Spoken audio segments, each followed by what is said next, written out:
Bonjour, bienvenue sur Mercredi Rose, spécial Octobre Rose, avec comme invité le docteur Elisabeth Michika. Bonjour docteur. Bonjour.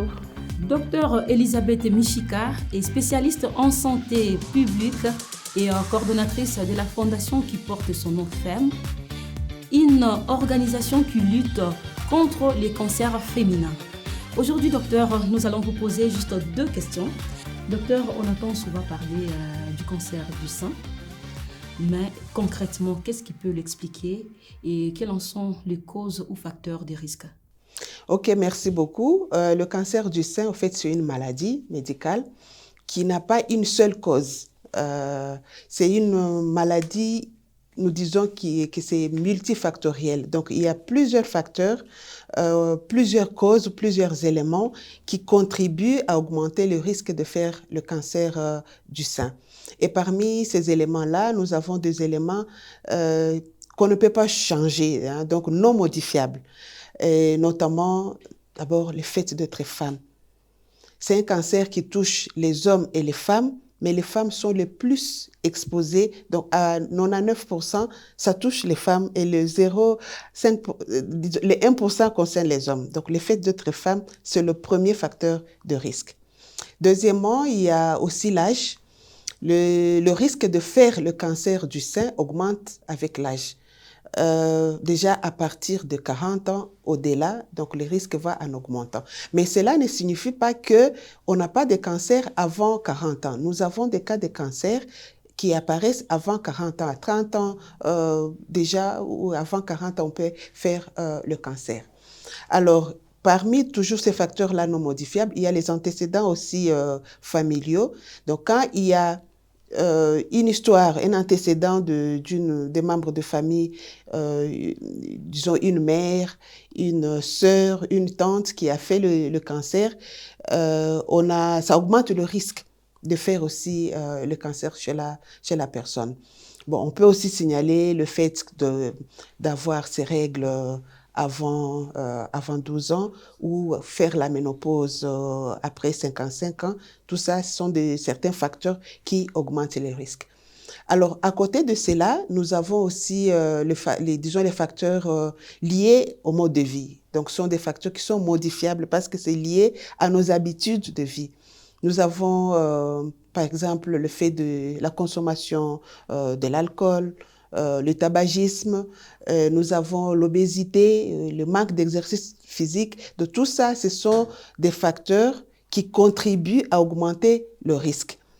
Mais nous ne disons pas que ces facteurs-là vont entraîner coûte que coûte le cancer, mais ça contribue à augmenter le risque de développer un cancer de sein chez la femme. Alors, docteur, est-ce que vous avez, parce que vous avez souligné qu'il y a au moins 99% des femmes qui peuvent être atteintes de cancer.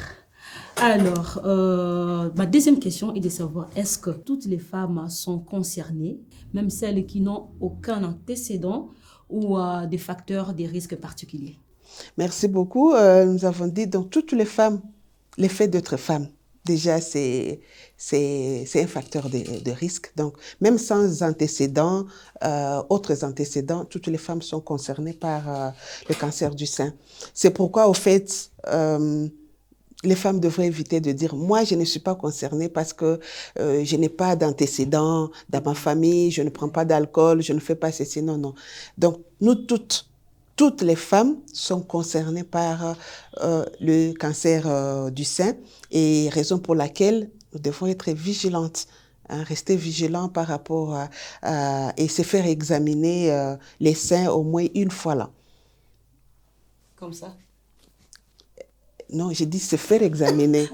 Ah, attention, il ne faudrait pas que les gens prennent par un personnel soignant. Il faut que j'ajoute ça. C'est ça. Parce que...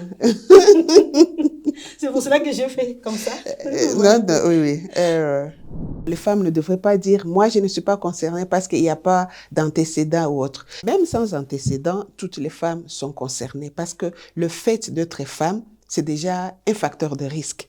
Alors, toutes les femmes devraient rester vigilantes et se faire examiner par un personnel au moins une fois l'an.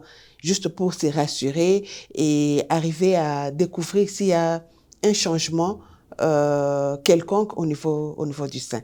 Donc, les facteurs que nous avons cités n'entraînent pas coûte que coûte le cancer, mais le fait d'être femme nous expose déjà à faire le cancer du sein.